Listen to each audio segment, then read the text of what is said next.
Sir Kolkata junior doctor పైన rape జరిగిన విషయం తెలిసిందే కదా సార్. అదంతా కూడా దేశాన్ని కుదిపేసింది. అయితే ఇప్పుడు ఈ కేసులో కొన్ని విషయాలు బయటపడుతున్నాయి సార్.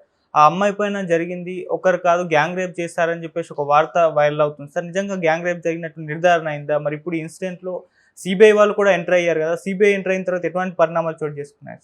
కలకత్తాలో ఆర్జీ కార్ మెడికల్ కాలేజ్ అంటే మన హాస్పిటల్. అందులో ప్రధానంగా లాస్ట్ గురువారం అర్లీ మార్నింగ్ 3 నుంచి 5 గంటల మధ్య ఒక అమ్మాయి, ఆమె పీజీ సెకండ్ ఇయర్ చదువుతుంది, పీజీ ట్రైనీ, పీజీటీ అంటారు.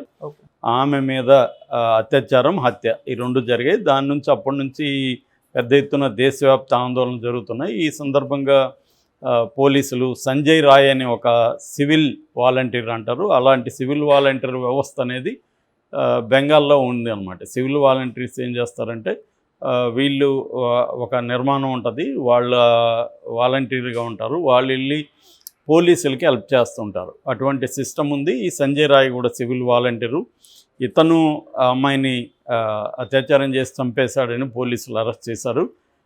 దానికి సంబంధించి ప్రాథమిక ఆధారాలు కూడా ఏంటంటే, ముఖ్యంగా సీసీటీవీలు చూసినప్పుడు ఇతను 7 గంటలకు ఒకసారి వెళ్ళాడు లోపలికి, 11 గంటలకు ఒకసారి వెళ్ళాడు, తర్వాత అర్లీ మార్నింగ్ వెళ్ళాడు, తర్వాత చెవిలో బ్లూటూత్ పెట్టుకొని వెళ్ళాడు, లాస్ట్లో పోయినప్పుడు వచ్చేటప్పుడు అది లేదు.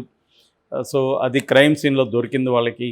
దాని తర్వాత బట్టలు, రక్తపు మరకలు ఉన్న బట్టల్ని ఉతికేశాడు అతను, బట్ బూట్ల మీద మరకలు ఉన్నాయి. తర్వాత అతని సెల్ ఫోన్లో వీడియోలు చూస్తే కూడా అత్యంత ఘోరమైన పోర్న్ వీడియోస్, ఇట్లా వేరే వాళ్ళని బాధ పెట్టి చూపించే లైంగిక అత్యాచారాలు లేకపోతే లైంగిక కార్యకలాపాలు చేసే శాడిస్టిక్ వీడియోలు ఉన్నాయన్నమాట. సో అతన్ని అరెస్ట్ చేశారు. కానీ ఈ అమ్మాయి వాళ్ళ పేరెంట్స్ కావచ్చు లేకపోతే డాక్టర్స్ కావచ్చు దీంతో ప్యాసిఫై కాలేదు.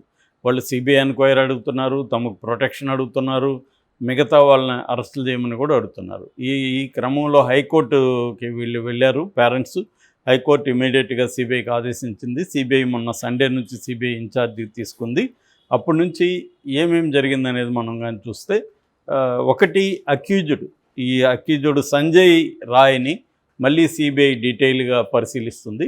అతనికి సంబంధించిన ఫోరెన్సిక్ రిపోర్ట్ని తీసుకొచ్చుకునింది సిబిఐ కూడా దీన్ని క్షుణ్ణంగా పరిశీలిస్తూ ఉంది. సో అతనికి క్రైమ్ సీన్కి, ఈ క్రైమ్కి ఎస్టాబ్లిష్ చేసే విధంగా, సంబంధాన్ని ఎస్టాబ్లిష్ చేసే విధంగా సిబిఐ విచారణ జరుగుతుంది. రెండోది, సిబిఐ ఏంటంటే ఇటు కోర్టుకి బాధ్యత వహిస్తుంది, ఎందుకంటే కోర్టు ఆదేశించింది కాబట్టి. అట్లాగే క్రైమ్ సీన్ని మళ్ళీ క్షుణ్ణంగా ఇంకొకసారి సిబిఐ అదుపులోకి తీసుకొని క్రైమ్ సీన్లో ఉన్న అన్ని ఆధారాలని ఫోరెన్సిక్ సహాయంతో అది పరిశీలిస్తుంది. అక్కడ హెయిర్ కావచ్చు, అక్కడ చేతి ముద్రలు కావచ్చు, పాద ముద్రలు కావచ్చు, క్రైమ్ సీన్ కంప్లీట్గా వాళ్ళు పరిశీలన తీసుకుంటున్నారు. దాని తర్వాత లోకల్ పోలీసుల సహాయం కూడా తీసుకుంటున్నారు. లోకల్ పోలీసులు ఎంక్వైరీలు ఎందుకు వద్దని డాక్టర్లు అన్నారంటే, ఈ సివిల్ వారంటీర్ ఎవరైతే ఉన్నాడో ఇతను పోలీసులతో కలిసి పనిచేస్తున్నాడు. ఇతను హాస్పిటల్కి అవుట్ పోస్ట్లోనే ఉంటాడనమాట. అందుకని ఇతనికి హాస్పిటల్లో అప్రోచ్ అనేది ఈజీగా ఉంది. హాస్పిటల్లో మొత్తం టెరైన్ అంతా అతనికి బాగా తెలుసు అనమాట. తర్వాత కొత్తగా ఏమైందంటే గ్యాంగ్ రేప్ ఆరోపణలు వచ్చాయి. గ్యాంగ్ రేప్ ఆరోపణలు ఎందుకు వచ్చాయంటే, ఫోరెన్సిక్ది వచ్చినాక, కంప్లీట్ పోస్ట్ మార్టం వచ్చినాక సెమెన్ వీర్యము 150 గ్రాముల వీర్యము ఆమె దీంట్లో ఉన్నట్టుగా రిపోర్ట్ వచ్చింది. 150 గ్రాముల వీర్యం ఉందంటే ఇది ఒకరే చేసి ఉండకపోవచ్చు, అంత ఒకరిదే ఉంటుందా అన్నది ఇప్పుడు లాజిక్ అనమాట. సో అందువల్ల గ్యాంగ్ రేప్ జరిగిందేమో. రెండోది, ఆ అమ్మాయిని చంపిన పద్ధతి కూడా ఒకరే చేసినట్టే కనబడలేదు. ఆమెకి మెడ ఎముక విరిగింది, ముఖం మీద గాయాలు ఉన్నాయి, మొత్తం మర్మాంగాలంతా బ్లడ్ ఉంది, కాళ్ళు విరిగిపోయింది, తర్వాత కడుపులో ఇంటర్నల్ బ్లీడింగ్ జరిగింది. అత్యంత దారుణంగా అమ్మాయిని చేయడం ఒకడే చేశాడా అనేది కూడా డౌట్ ఉంది. అందుకని ఈ సెమెన్ అండ్ జరిగిన పద్ధతి ఈ 2 చూసినప్పుడు ఈ అమ్మాయి మరో నిర్భయన, మరో గ్యాంగ్ రేప్ జరిగిందా అన్నది వస్తుంది. అందువల్ల నిన్న ఒక మాబ్, వాళ్ళు ఎవరు అనేది ఇంకా తెలీదు, వాళ్ళు వెళ్ళి హాస్పిటల్ మీద దాడి చేసి ఎక్కడైతే ఇది జరిగిందో దాన్ని అంతా కూడా ధ్వంసం చేసి అవన్నీ చేశారని చెప్తున్నారు ఆ బ్లాక్ని. సో అదొకటి జరిగింది. దాని తర్వాత కోర్టు కూడా అసలు బిగినింగ్లో ఈ అసిస్టెంట్ సూపరింటెండెంట్ హాస్పిటల్కి పేరెంట్స్కి ఏం చెప్పాడంటే ఇది ఆత్మహత్య అని చెప్పాడు.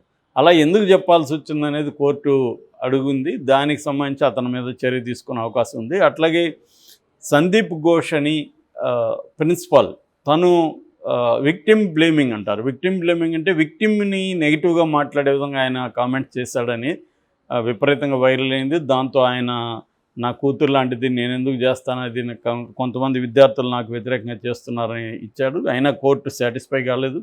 కోర్టు ఆయన్ని సుదీర్ఘ లీవ్ పెట్టి వెళ్ళిపోమనింది. రిజైన్ లెటర్ కోర్టుకి సబ్మిట్ చేసి.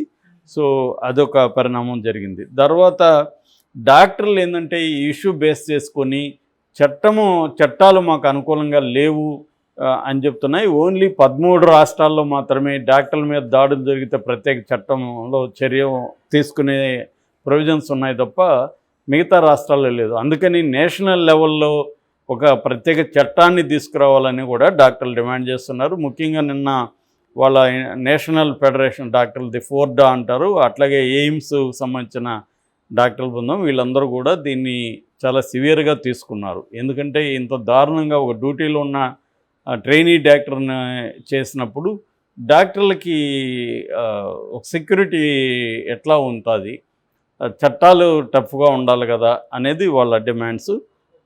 సో అట్లాగే ఇతను ఒక్కడినే అరెస్ట్ చేసి చేతులు దురుపుకుంటే సరిపోదు, అతనికి ఎవరెవరు హెల్ప్ చేశారు అనేది కూడా వాళ్ళని కూడా అరెస్ట్ చేయాలన్న డిమాండ్లు కూడా పెరుగుతుంది. అట్లాగే టైమింగ్ కూడా ఇప్పుడు ఫోరెన్సిక్ వచ్చినాక క్లియర్గా 3 నుంచి 5 లోపలే జరిగింది. ఈ అమ్మాయి బాడీని చూసింది వచ్చి 7:30కి, అయితే జరిగింది వచ్చి 3 నుంచి 5 లోపలే జరిగింది అనేది ఇప్పుడు నిర్ధారణ అయింది. సో ఇప్పుడు సిబిఐ అయితే సీరియస్గా చేస్తుంది. డాక్టర్ల డిమాండ్లకు సంబంధించి కూడా నిన్న గవర్నర్ కూడా క్యాంప్కి అటెండ్ అయ్యాడు.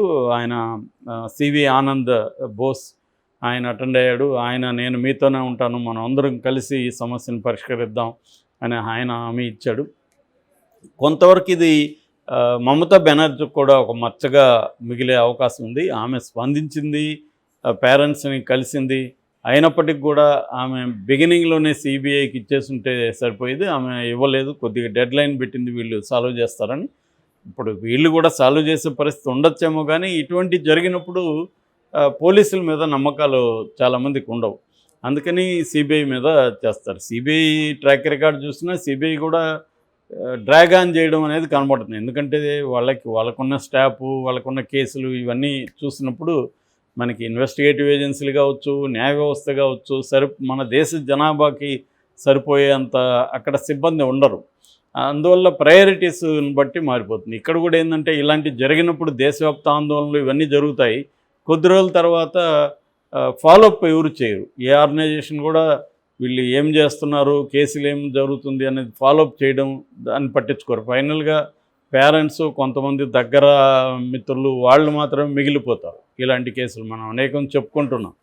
ఫాలోఅప్ ఏమైందనేది ఎవరికి తెలియదు. అందువల్ల కూడా ఏమవుతుందంటే ఇది ఒకసారి ఎరప్ట్ అవుతుంది ఆందోళన, దాని తర్వాత అది సబ్సైడ్ అయిపోతుంది, మళ్ళీ ఇంకొకటి రంగంలోకి వస్తుంది. అందుకని కన్సిస్టెంట్గా చేయాలి.